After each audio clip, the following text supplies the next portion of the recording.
Hirap na nga kami sa pagbabayad ng sarili naming konsumo ng kuryente. Pukin ang ina ninyo, dinagdagan nyo pa kami ng responsibilidad, di ba?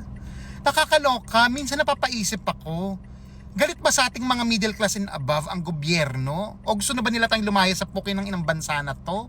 Kasi parang lahat na lang sa atin nila pinapapasan, di ba? Pero oras na tayo ang mangailangan, hindi qualified or walang sapat na pondo para matulungan tayong mga middle class. Ang ganda-ganda sa pandinig, middle class. Pero pag buksan yung mga wallet namin, pwede pa rin kami makonsider na member ng poorest of the poor. Sa totoo lang, I have nothing against the members of the poor piece. Wala akong pakialam sa inyo, nak. Sa totoo lang, ha? Ang problema ko dito, yung gobyerno. Papasa-pasa kayo ng gantong programa, king ina ninyo, dinadamay nyo kami. Hindi nyo nga kami tinanong kung okay lang ba sa amin na sa amin nyo ipapasan yung libreng kuryente ng mga 4-piece members na may konsumo na 50 kilowatts pababa eh. 'Di ba? Problema nyo yan. Patupad-tupad kayo ng ganyang programa, di kayo maghanap ng sarili nyong pondo, sa amin nyo ipapasa. 'Di ba? Nakakaloka. 'Di ba? The fact na nag-conceptualize kayo ng gantong programa, ibig sabihin may pagkukunan kayo ng pera. Pangtustos dyan. Saka sana ginawa yung systematic man lang, di ba? Nagkabit kayo ng mga submeter, tapos kung sino, pag na-detect nyo na ang konsumo nila is 50 kilowatts pababa, kayo ang magbayad ng kuryente, hindi yung basta nyo na lang ipapasa sa kung sino-sino yung pagbabayad ng punyet ng kuryente na yan. Oo, pasalamat ako na maayos yung trabaho ko above minimum. Pero syempre marami din naman ako ibang gastusin. May sakit ako, ang mahal ng gamot ko sa araw-araw. May sinusuportahan akong magulang, pati kuryente na magulang ko, ako ang nagbabayad. 'Di ba? Ang ganda nga sa pandinig eh. Wow, middle class. Ang tanong, totoo bang middle class? Oo, yung classification ng sahod namin, middle class and above.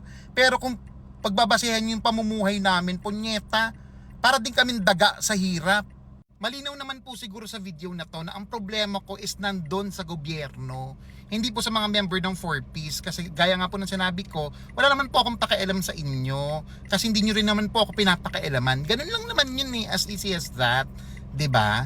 Masaya po ako na natutulungan kayo pero sana po wag kaming idamay sa mga ganyan. Kasi po, in my own little way, alam ko naman sa sarili ko nakakatulong ako sa mga tao sa paligid ko na alam kong kapos. Isa pa sa kinakainit ng ulo ko, nakakatawa tong mga kumpanya ng kuryente, ng tubig. Pag may nasira sa kanila or kailangan nila mag-upgrade ng system, makikita mo sa ating china-charge sa ating mga customers, meron doon maintenance tas may charge. Ang kapal ng pagmumuka, it's your own business. It's your responsibility to maintain it. 'Di ba? Halimbawa ako, pag meron akong hotel, pag may nasira yung hagdan ng hotel ko, i-charge ko ba sa mga customer ko? Hindi, 'di ba? Ako ang magpapagawa. 'Di ba? Nakakatawa lang, ang kita sa inyo lang. Pero pag may problema kayo, ang balik sa amin. Poke ng ina ninyo. Gusto nyo kayo na lang mabuhay sa mundo? Hayop. Gigil ako. Mag-BP na naman ako mamaya sa gigil ko. Nakakaloka lang kasi, imagine. Dalawa lang kami sa bahay.